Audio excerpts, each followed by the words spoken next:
It's okay to be sad.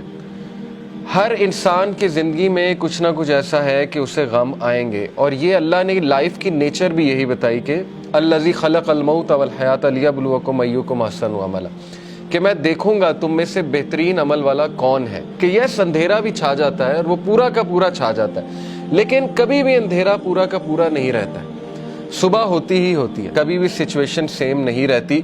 تو مومن کو کبھی بھی ہوپ لیس نہیں ہونا چاہیے کسی بھی سچویشن کے بارے میں.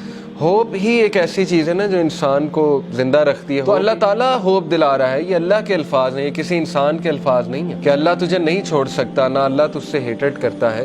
بس یہ اللہ کے کچھ طریقے ہوتے ہیں انسان کو ٹیسٹ کرنے کے لیے، انسان کو کچھ سکھانے کے لیے، کیونکہ یہ دنیا کی زندگی تو ہے ہی بہت ٹیمپرری. اصل میں آخرت کی زندگی ہے، وہاں پہ آپ کا ریوارڈ جمع ہو رہا ہے. اللہ کے ہاں دیر ہو سکتی ہے لیکن اندھیر نہیں ہے. ٹھیک ہے نا، اس کی بہت سی حکمت ہے اس دیر کی.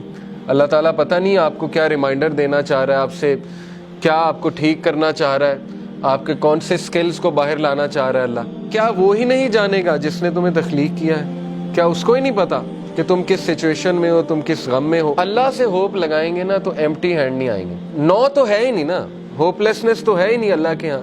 اس لیے یہ شیطان ہوپ لیس کرتا ہے بندے کو آ کے کہ جی تجھے تو یہ ملا ہی نہیں، پتہ نہیں اس کے بدلے اللہ نے کیا دینا ہے. تیرا رب تجھے اتنا دینے والا ہے ان قریب کہ تو راضی ہو جائے گا. جو بندہ خود پین میں ہوتا ہے نا، وہ پھر دوسروں کی بڑی زبردست مدد کرتا ہے. تو غم کو بری بات نہیں ہے، ٹھیک ہے نا، غم کو سزا نہ سمجھیں. غم جو ہے یہ تو روحانیت کی سیڑھی ہے. اس روحانیت کی سیڑھی پہ چڑھ کے انسان کا جو ہے وہ دل نرم ہوتا ہے، پھر وہ دوسروں کا غم فیل کرتا ہے اور پھر وہ دوسروں کے لیے کچھ کرتا ہے. دیکھیں نا، جن سے اللہ ناراض ہوتا ہے ان کو تو یہ سائن ہی نہیں ملتے، وہ تو فل مزے میں ہوتے ہیں. ان کو نہ کوئی مصیبت آتی، نہ کوئی پرابلم آتی. جیسے اللہ کے نبی صلی اللہ علیہ وسلم کو اللہ نے کہا کہ ان کا جو مزہ ہے، ان کا کھانا پینا، ان کی عیاشی آپ کو دھوکے میں نہ ڈالے.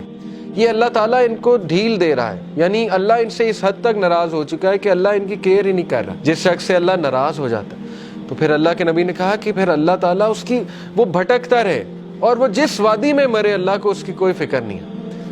یہ ہے اصل میں وہ شخص بدبخت. اور یہ کون ہے؟ وَلَا تَكُونُوا كَالَّذِينَ نَسُوا اللَّهَ فَأَنسَاهُمْ أَنفُسَهُمْ. کیا تو نے دیکھا اس کو جو اللہ کو بھول گیا تو پھر اللہ نے اس کو اس کا آپ بھلا دیا. اولئک هم الفاسقون، یہی تو فاسق ہے. تو اس لیے یہ مت سوچے کہ اللہ نے آپ کو بھلا دیا. اگر اللہ کسی کو ناپسند کرتا ہے تو اپنے قریب کیوں لائے گا؟ مجھے یہ بتائیں.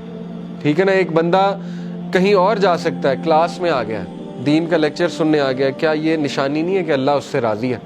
ورنہ تو اللہ تعالیٰ چاہتا اسے کہیں اور لے جاتا، اللہ اس کی کیئر چھوڑ دیتا. اگر ایک بندہ گناہ میں اور وہ دعا کیے جا رہا ہے اللہ سے کہ اللہ مجھے کسی طرح نکال دے اس سے، تو اللہ تعالیٰ اس کو شاید کوئی غم بھیج دے، کوئی ٹیسٹ اور ٹرائل میں ڈال دے اور وہ بندہ اللہ کے قریب آ جائے. اللہ سے امید لگانی ہے، انسانوں سے نہیں. بیچ میں کوئی پھر وہ شرک نہیں ہونا چاہیے، بیچ میں نہیں کوئی ہونا چاہیے اینٹی.